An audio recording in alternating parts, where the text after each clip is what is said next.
Hello everybody and welcome to my channel, or welcome back to my channel if you've been here before. My name is Joshua and today I want to talk about the Philippines, the Mexico of Asia and bringer of culinary joy. Sadly, today we're going to talk about how this douchebag, in a thread posted to Twitter, is bragging about exploiting Filipino workers, insulting American customer service workers, and talking about just how he takes advantage of his American-based customers. So let's take a look at what this douchebag has to say. My storage Well, hey, that's actually pretty good, especially in this socioeconomic climate we're in right now. That's something to applaud. So, congrats. 18 of them are in the Philippines and make about $5 per hour. A short thread on how it source and utilize overseas talent. This is gonna be some bullshit, isn't it?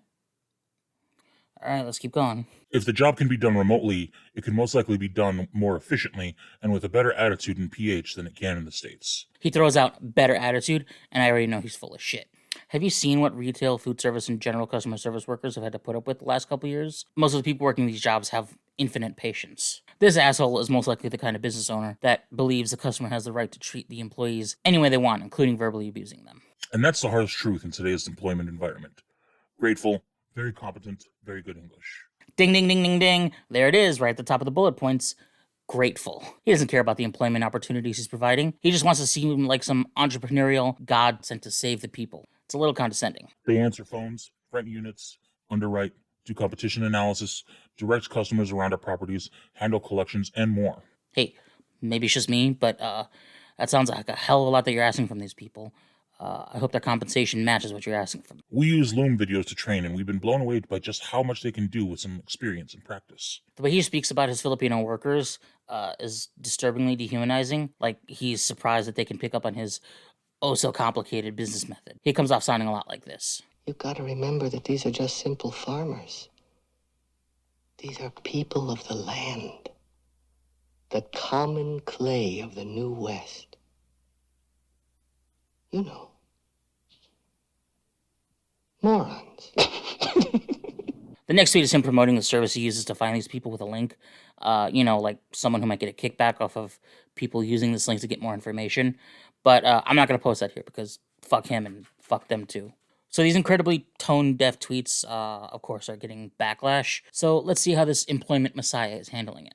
Getting a lot of hate here, but these folks aren't in the trenches trying to run a business. Well, he's handling it just like every other entrepreneur handles it, by dismissing any and all criticism of him or his practices because the people rightly giving him shit aren't in the trenches. You aren't building your own business. You just don't get it. Look, I'm not a doctor, but if I go to the doctor for a sore throat and he recommends bloodletting, pretty safe to say I can assume he's a moron.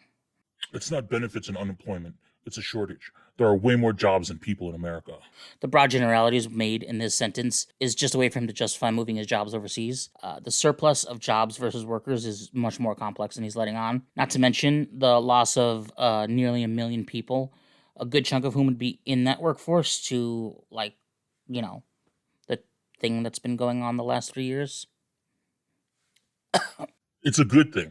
American workers have a ton of leverage. They are doing better. Yes, Americans are doing better. Never mind that the federal minimum wage bill has died in the Senate, paid mandatory maternity leave has been killed at multiple points, and unions are still being busted by countless businesses, including some of the biggest in the world. But hey, at least some places get pizza parties every now and then. I encourage small business owners to get out of their comfort zone and work to hire folks abroad. These folks can help you. I encourage small business owners to stop worrying about such trivial things like paying your American workers a living wage, and hire folks abroad that allow you to exploit the exchange rate and pay them a fraction of what you would pay workers in the States, all while pocketing the rest of the money that you charge your American customers. You'll provide better service to your American customers. Workers here won't be any worse off, and your business will be healthier. Win, win, win.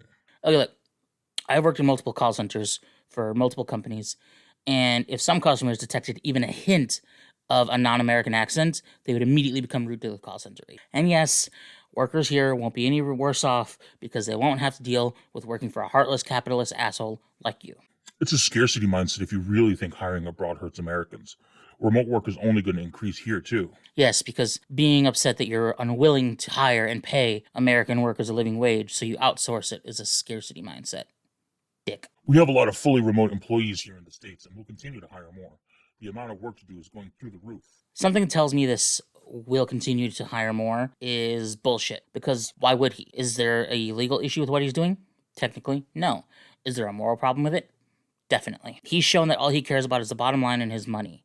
If he cared about providing jobs to anyone, he wouldn't be actively trying to cut costs and labor, because you just know he isn't taking a pay cut himself. And thankfully, that's the end of the thread. One of my biggest issues with this asshole is he's spouting this idiocy like he's created some kind of innovative new hiring trick that'll help businesses save money. He didn't. It's just outsourcing. It's the same bullshit companies pulled in the 90s, and he's just stupid or arrogant enough to brag about it on Twitter like he's some misunderstood business magnate when people call him on his bullshit and condescend to them like he's some holier-than-thou entrepreneur. He's not innovative, he's just outsourcing and taking advantage of his American customer base. The exchange rate in the Philippines allows him to save money on payroll and more than likely pocket the rest. Anyway, that's it for today's video. It's probably a little bit of a shorter one than normal, but I saw this asshole talking about this on Twitter and I decided I wanted to rip into him. So hit the like button and subscribe.